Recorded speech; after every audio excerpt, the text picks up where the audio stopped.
«21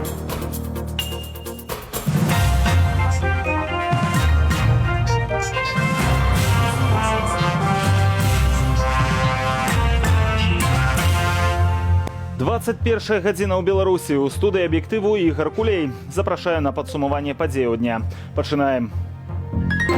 Ракіроўка ў адміністрацыі прэзідэнта. Юрыст Мицкевич больш падыходзіць да нейкіх канкрэтных, скажем, палітычных кампанияў. Позвольте вас искренне приветствовать в Минске. Минск-Варшава. Потепление протягивается. При всех интересах Польши и Беларуси, согласитесь, что делить нам нечего. Коммуналка дорожее, лядоў не пустеют. Если мы раньше покупали, могли позволить себе фарш какой-то, да, белорусский, куриный, не знаю, там говядину, свинину, то теперь только сосиски, колбасу. Форум прадпрымальнікаў. Пытанні застаются.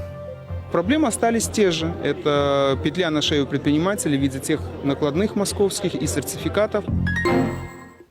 Гарадзенскі замест Віцебскага. Александр Лукашенко змяніў кіраўніка сваёй адміністрацыі. Паводле апублікаванага сёння ўказу, Александр Косінец пайшоў у адстаўку. Ягоныя абавязкі выконвае Валерый Мицкевич. Падрабязнасці распавядзе Ярослаў Стешык.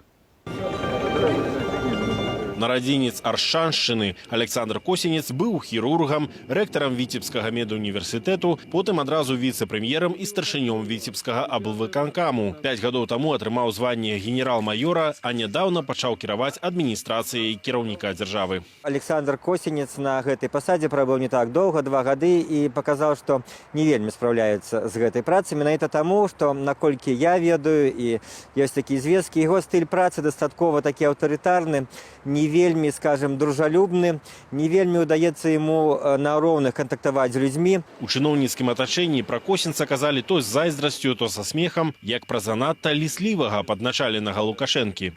Народ заинтересован и понимает необходимость избрания тех лиц, которые будут отстаивать интересы, заниматься законотворческой деятельностью. Аднак на пачатку лістапада Лукашенко раскрытыкаваў Косінца за кепскую кадровую працу. Не было кандыдатаў на кіраванне асноўнымі фабриками да заводами и за прыгнёт чыноўніцкай инициативы. Нам следует, по крайней мере, с 1 января будущего года принципиально изменить систему работы и стиль работы администрации президента. Я введу в практику, а вы возьмите на контроль заслушивание раз в квартал, допустим, руководства администрации, которые придут ко мне и доложат новые идеи какие-то. Не чакаючы студзеня, Лукашенко звольніў Косінца. Афіцыйна дзеля пераводу на іншую пасаду, пакуль невядома якую. Месца кіраўніка ў адміністрацыі заняў намеснік, юрыст Валерый Мицкевич з Ліды. Раней была традыцыя такая і ў савецкі час, і ў першыя гады Лукашэнкі вылучэнцы з Гарадзенскай обласці не вельмі былі прадстаўлены ў Менску. Зараз гэты, пэўны перакос выпраўляецца, і магчыма, што Мицкевич, бадай, самая вышэйшая пасада для выхадца з Гарадзенскай обласці. Валерый Мицкевич быў старшынём суда Менскага району. Пасля 2001 года стаў намеснікам міністра юстыцыі ды уваходзіў у цэнтр выбаркам. 12 гадоў таму з ягоным актыўным удзелам прайшоў рэферэндум аб працягненні паўнамоцтваў Лукашэнкі, практычна аб магчымасці пажыццёвага кіравання. Некаторыя палітычныя аглядальнікі звязваюць сённяшняе прызначэнне з ідэяй Лукашэнкі правесці яшчэ адзін рэферэндум аб увядзенні 7гадовага прэзідэнцкага тэрміну. Юрыст Мицкевич больш падыходзіць да нейкіх канкрэтных, скажем, палітычных кампанияў, чым такі, скажем, выканаўца Косінец. Так што можна чакаць, што не абавязкова рэферэндум, а якая-небудзь дастаткова сур'ёзная палітычная кампанія нас чакае. Сярод іншага, Валерый Мицкевич быў дырэктарам Нацыянальнага цэнтру заканадаўства. Ярослаў Стешык, Белсат.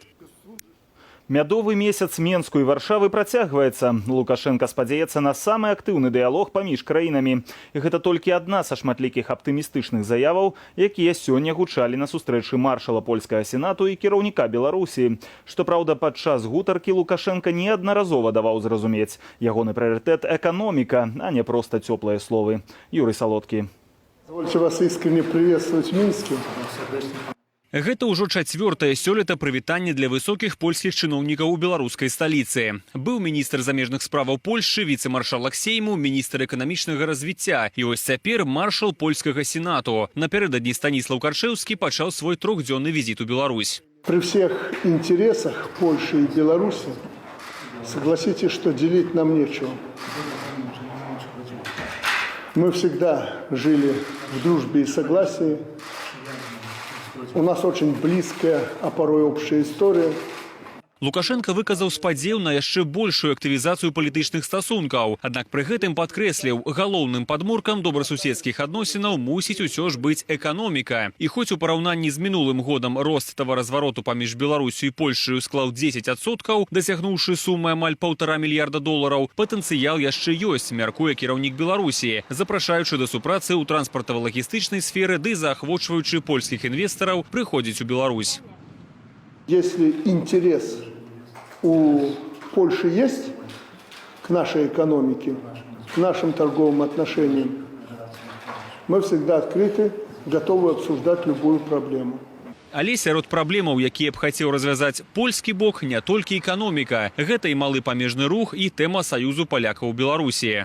Мы будем размаўляць пра легалізацыю саюзу палякаў у Беларусі, а таксама пра тое, каб маёмасць СПБ, школы і польскія дамы вярнулася да законных уласнікаў, да ўправы саюзу. Улады Беларусі гатовыя развязаць гэтую праблему. А што ж узамен можа папрасіць афіцыйны Менск? Спыніць падтрыманне тых жа беларускіх медыяў, якія працуюць з Польшчы. Паводле экспертаў, гэта наўрад ці магчыма. Польскі ўрад будзе таксама прытрымлівацца сваёй ранейшай лініі, можа быць, рабіць невялікія саступкі, але я не думаю, каб доўгатэрміновыя праекты, такія як Белсат, альбо радыёрацыя, альбо падтрымка грамадзянскай супольнасці і кантактаў паміж дэмакратычнай супольнасцю Польшчы і Беларусі былі цалкам спыненыя або закрытыя. Яшчэ адную дэлікатную тэму сёння закрануў Міхаіл Мясніковіч. Звяртаючыся да польскага калегі, ён выказаў незадаволенасць з выніка ўвядзення карты паляка, якою валодаюць прыкладна 75 тысяч грамадзянаў Беларусі. Гэтае пытанне патрабуе сур'ёзнага вывучэння на ўзроўні экспертаў. Такая палітыка стымулюе эміграцыю моладзі, высокакваліфікаваных адмыслоўцаў з Беларусі ў Польшчу, а гэта не мусіць наносіць шкоду інтарэсам маёй краіны. А вось адзін з лідараў апазіцыі, Владзімір Някляеў, не мае аптымізму наконт пацяплення ў стасунках Менску і Варшавы. Прынамсі, развіццю дэмакратыі ў Беларусі гэта не паспрыяе, лічыць палітык. На ўлады ж Беларусі можна ўплываць толькі ціскам, мяркуе ён. Менавіта ціскам яны дамагліся таго, што сёння маюць. Па-першае, вызваленне палітвязняў. Па-другое, паслабленне палітыкі рэжыма ў адносінах да грамадзянскай супольнасці. І гэтак далей, і гэтак далей. Гэта яны дамагліся менавіта праз палітычны эканамічны ціск. Назаўтра запланаванае спатканне ў Менску старшыні польскага сенату з беларускай апазіцыяй ды грамадзянскую супольнасцю, падчас якой кожны з бакоў напэўна здолее давесці сваё бачанне, як мусяць развівацца стасункі краіны ў суседак. Юрый Салодкі, Белсат.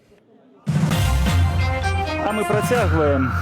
Беларускія праваабаронцы канстатуюць, сітуацыя з правамі чалавека ў краіне не палепшылася. На гэтым фоне распачаўся двухдзённы працоўны візіт прадстаўнікоў беларускіх няўрадавых арганізацыяў у Еўрапарламент і Еўракамісію. Шэраг сустрэчаў з еўрадэпутатамі будзе прысвечаны абмеркаванню менавіта сітуацыі са свабодамі ў Беларусі. Трывожныя сігналы, якія датычацца і пытання смяротнага пакарання, прыватнасці вынесення апошніх 3 смяротных прысудаў у лістападзе, крымінальныя працэсы, якія працягваюцца супраць актывістаў грамадзянскай супольнасці ў Беларусі, праблема з нерэгістрацыяй неўрадавых арганізацый палітычных партый. Это еще раз доказывает, что президент Лукашенко не готов изменять свою политику. Он, наверное, даже не видит нужды в этом, чтобы делать какие-то шаги вперед, встречая позицию Евросоюза.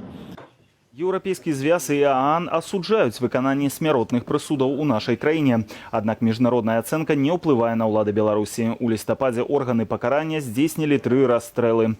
Яшчэ адзін асуджаны ў чаканні выканання прысуду застаецца ў камеры смяротнікаў. Умовы ягонага ўтрымання праваабаронцы прыраўноўваюць да катавання.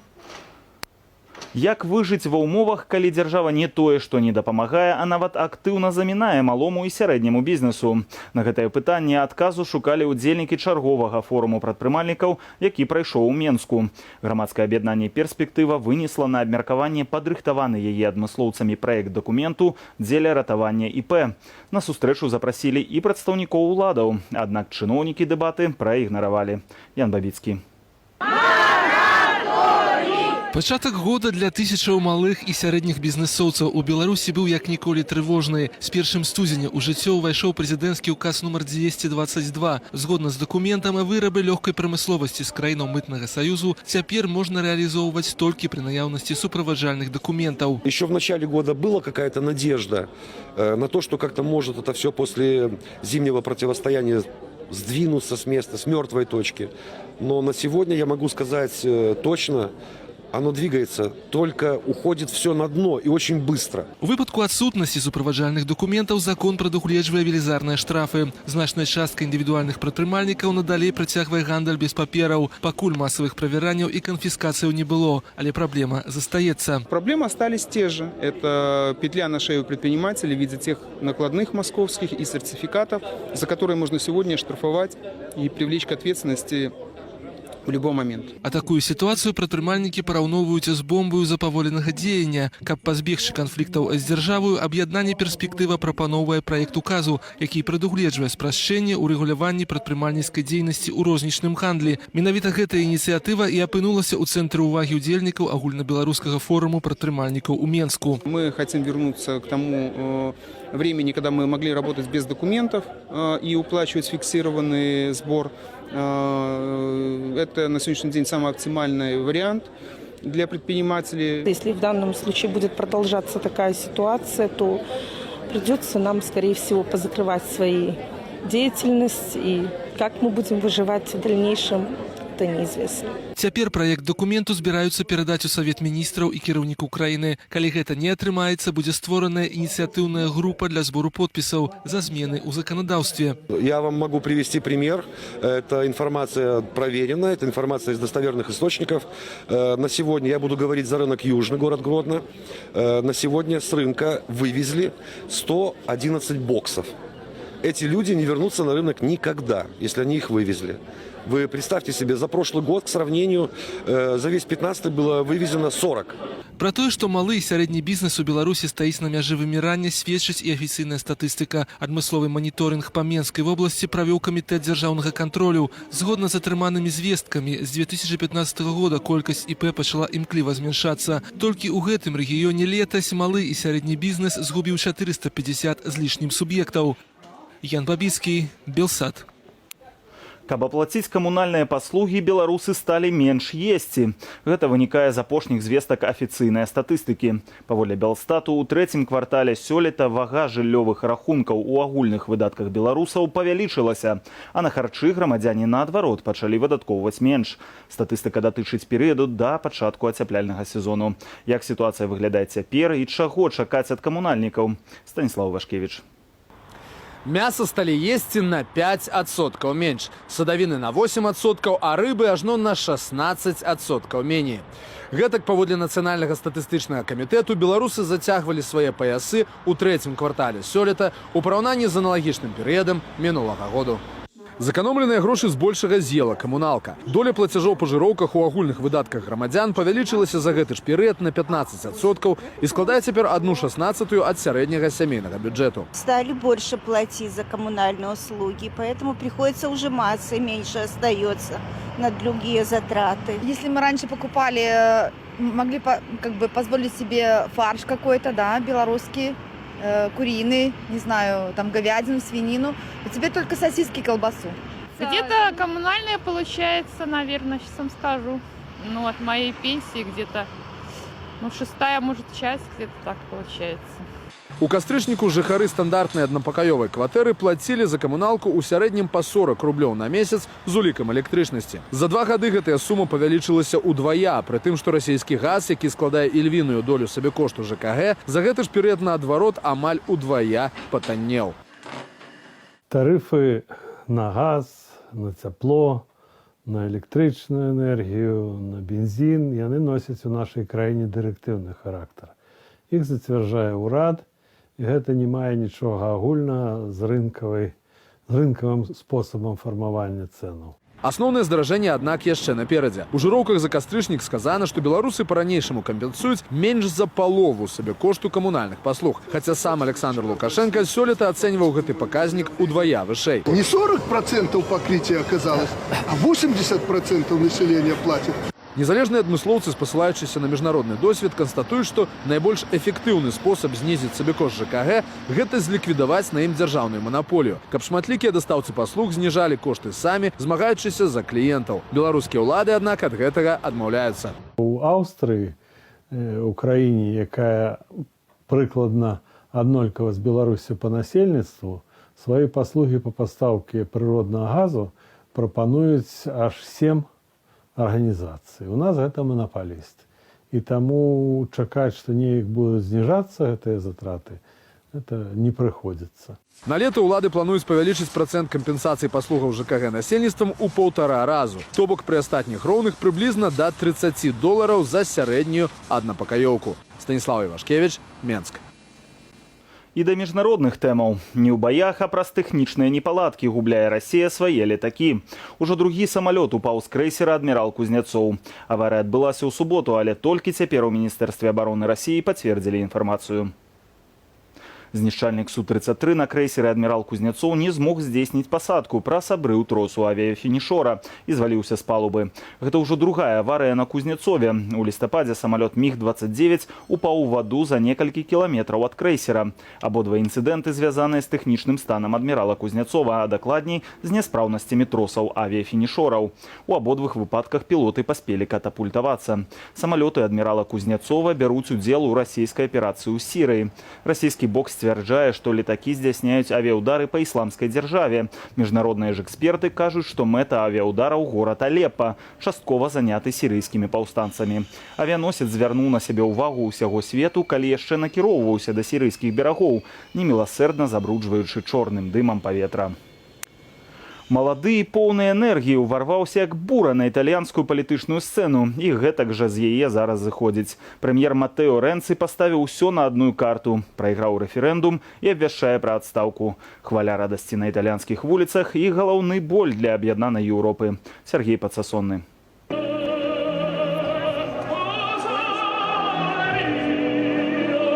Песня італьянскага прэм'ера Матэа Рэнцэ спетая. Рэферэндум стаўся фінальным акордам. Я прайграў і кажу пра гэта гучна. У мяне ком у горле, бо мы ж не робаты. Я не здолеў перамагчы, але рабіў па версіі ўсё, што лічыў патрэбным і мог на гэтай сцэне.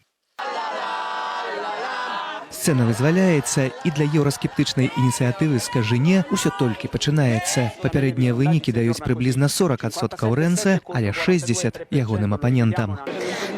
Перамога ініцыятывы «Не» – гэта важны сігнал, бо паказвае, што людзі стомленыя жорсткай эканоміяй, неаліберальнаю палітыкаю Рэнцэ ды папярэдніх урадаў. Самае галоўнае – спыніўся гэты цыкл. Гэтая перамога пакладзе канец цыклу рэформаў апошніх гадоў. Сённяшні дзень, аднак, не такі добры ні для Рэнцэ, ні для еўразвязу. Ідзецца пра магчымага новага прэм'ера, дзейснага міністра фінансаў П'ера Карла Падаана і працяг палітыкі ўраду. У іншым выпадку новыя выбары. Пра апошні сцэнар эксперты гавораць як магчымы хаос і нават прыход да ўлады ў Італіі папулістаў. Неадкладна трэба правесці новыя выбары, магчыма, з прапарцыйнаю сістэмаю галасавання, якая дазволіць кожнаму грамадзяніну выбраць сваю партыю без усялякіх хітрыкаў ці неспадзяванак большасці-меншасці. Біржы на навіну адрэагавалі чырвоным колерам, рэзка патанеў і еўра адносна долара, а ўсё таму, што прапановы Рэнцэ на рэферэндуме датычылі зменаў у кірунку ашчаджэнняў ды скарачэння бюракратычнага апарату, скасавання дзвюхпалатавага парламенту, зніжэнне коштаў палітычнага кіравання, пашырэнне наўпроставай дэмакратыі. Аднак уся апазіцыя была супраць, бо ўрад мог атрымаць вельмі шырокія паўнамоцтвы. Цэнтралевы, наймаладзейшы за ўсе часы італьянскай палітыкі 41-гадовы прэм'ер пераканаць не здолеў, ды напужаў аўтарытарызмам. І цяпер гэта ўжо не ягоная так ці не, але і ўсёй Еўропы. Мяркую, гэткім галасаваннем італьянцы казалі не толькі рэформе Канстытуцыі, але і цвёрдае не палітыцы кіраўніцтва еўразвязу.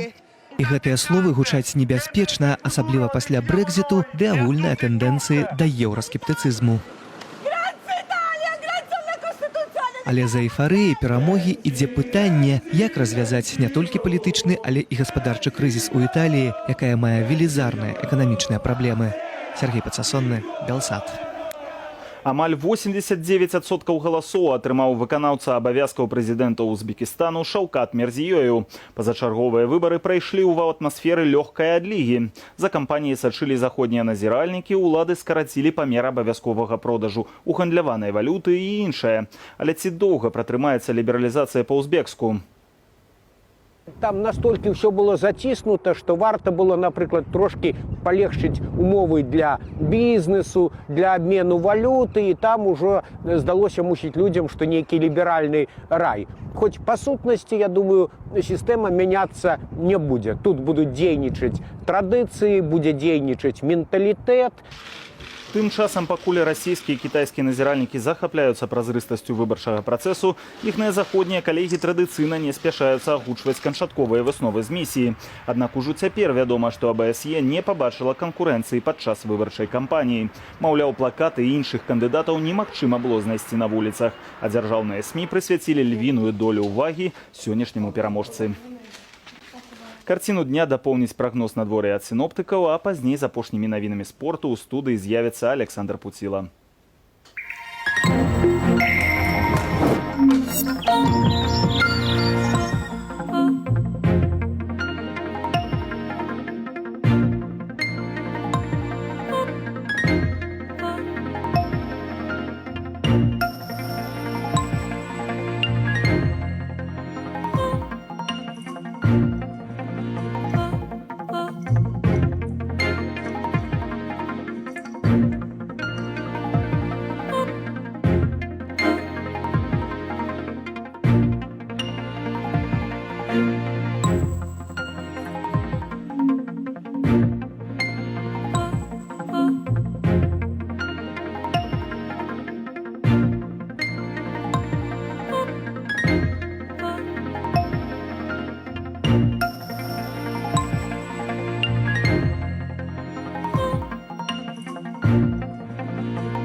Вітаю аматараў спорту, цешуся разам з вами з бліскучага выступу нацыянальнай жаноцкай зборнай Беларусі па гандболю ў другім адборачным турніры да чэмпіянату свету 2017. Адну з групаў кваліфікацыі прымаў менавіта Менск. Атрыманыя пераканальныя перамогі ва ўсіх трох сустрэчах над Турцыяй 37-23, Швейцарыяй 35-27 і Косово 31-13.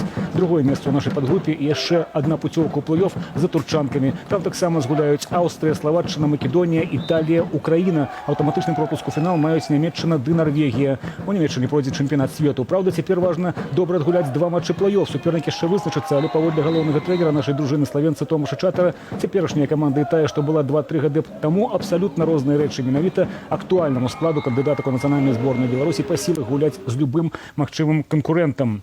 Заключныя гонкі першага этапу Кубка свету па біятлоне, які праходзіў у шведскім Эстерсунде, не дадалі новых п'едэсталаў беларусам, але поспехам можна лічыць 10-е месца Надзеі Скардзіны ў гонцы пераследу, хаця стартавала яна пад 8-м нумарам і дапусціла адну хібу на 4-м агнявым рубяжы. 15-е ў гэтай гонцы Ірына Крыўко з двума нятрапнымі стрэламі перамогу святкавала чэшка Габрыэла Коўкалава. У мужчынскім пераследзе дубль за расейцамі Антон Бабікаў лідар, Максім Цвяткоў другі. І толькі трэцяе месца за французам Мартэнам Фуркадам. Найлепшы з беларусаў Роман Ялётнаў ажно з 6 памылкамі пры стральбе у фінішным пратаколе 54-й. Другі этап прыме славенская паклюка ад 9 да 11 снежня. Наша «Дынамо» зноў прагуляла ў чэмпіянаце кантынентальнай хакейнай лігі. Амаль пры аншлагу на Менскай-арэне беларуская каманда зазнала паразу ад магнітагорскага металурга з лікам 2-4, аддаўшы суперніку ўжо стартавы перыяд 0-2. Гэта трэця запар няўдачы мінчукоў на сваім лёдзе. Спачатку саступілі трактару з Челябінску 0-2, а пасля ў серыі булітаў былі слабейшыя за уфімскі Салават Юлаяў. Заўтра ў аўторак калектыў пад кіраўніцтвам Крэйга Уткрафта згуляе з барціслаўскім Слованам таксама на сваёй арэне. А пакуль трымаецца за 7-ю пазіцыю ў заходняй канферэнцыі, мае сустрэчы 58 пунктаў, як і пераследнік Віцязь, але ў падмаскоўнай каманды на адзін згуляны матч болей. Наперадзе фінскі ёкеры, у якога 60 пунктаў і тыя ж 37 гульняў праведзеных, як і ў Мінчукоў. У нашага наступнага суперніка толькі 43 пункты і 12е месца на захадзе, што датычыцца Слована. Ігор Кулей закончыць выданне. Дзякуй, Алесь. Гэтак выглядаў дзень у аб'ектыве. Наперадзе вас чакае праграма «Размова дня». Госцем Святланы Калінкінай будзе кіраўнік Цэнтру стратэгічных і вонкава-палітычных даследаванняў Арсен Сівіцкі. Разам яны абмяркуюць рэзанансны артыкул госця пад назваю «Магчымыя сцэнары захопу Беларусі». Я з вамі развітваюся, зычу вам добрага вечара і да пабачэння на Белсаце.